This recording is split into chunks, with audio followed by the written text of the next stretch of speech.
Archaeologists discovered a mysterious pharaoh from a war-ridden area, an era of ancient Egypt. Take a look inside his tomb. Archaeologists discovered a mysterious new king of ancient Egypt buried in a network of tombs at Anubis Mountain. Discovering kings' tombs, new pharaohs are few and far between. Joseph Wegner, leader of the team that uncovered the new tomb, told Business Insider. Researchers don't know this pharaoh's identity yet because they think ancient grave robbers damaged the marking of his name on the tomb wall. Still, he could help illuminate a forgotten era of Egyptian history from about 1640 BC to 1540 BC, when warrior pharaohs battled each other for territory. It's a really fascinating period of turmoil conflict, said Wegner, who teaches Egyptian archaeology at the University of Pennsylvania and curates the Penn Museum Egyptian section. That's just about the time of the super eruption of the volcano Santorini as well. That happened about 3,600 years ago.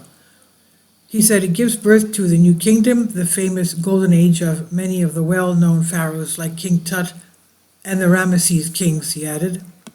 And take a peek inside the unknown pharaoh's tomb. Wegner's team excavated the 3,600-year-old tomb beneath 23 feet of sand at the necropolis of Anubis Mountain. It's part of Abydos, one of the oldest cities of ancient Egypt, and once home to the little-known Abydos dynasty, which archaeologists believe was one of the several warring kingdoms across Egypt during the region's second intermediate period.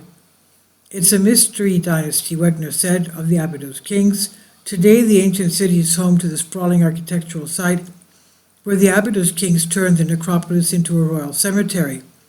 Wegner's team had previously discovered a tomb in the area in 2014, housing the remains of a pharaoh named Seneb-Kai.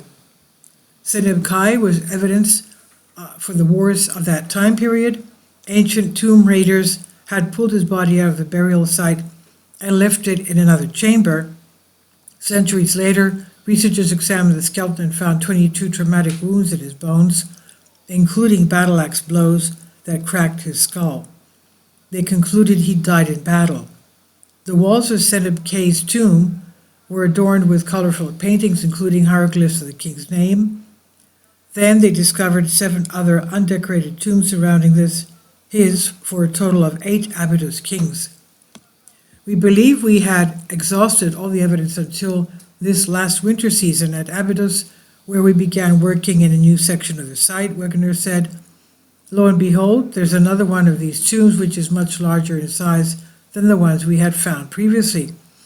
Like Seneb-Kai's tomb, this one was decorated with paintings, including hieroglyphs of the pharaoh's name. To Wegener's dismay, though, ancient tomb robbers had damaged the hieroglyph painting and made the name illegible. It was, of course, a little frustrating that we could see where his name had been preserved, Wegner said. In the tomb, a series of chambers with 16-foot-high vaulted brick ceilings led to the limestone burial chamber. It's such a large, impressive structure, Wegner said. He added that the size of the tomb and its vaults may have ultimately drawn the tomb robbers to the location. This pharaoh was probably a predecessor of Seneb-Kai.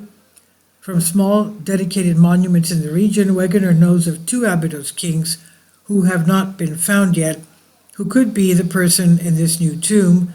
Their names are Senaib and Pangeni.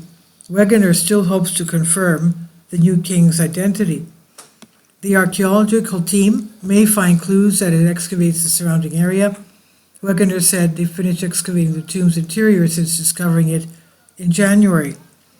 So they found it quite recently. One detail gives them a hope, though. They have not yet found that this mysterious pharaoh's canopic jars which store a mummy's organs. Sometimes tomb robbers would grab and later discard canopic jars. Wegener said, it's also common for such jars to feature the name of mummified pharaohs. He hopes to find a fragment of one of those jars with the king's name, and Wegener said that would be an immediate positive identification.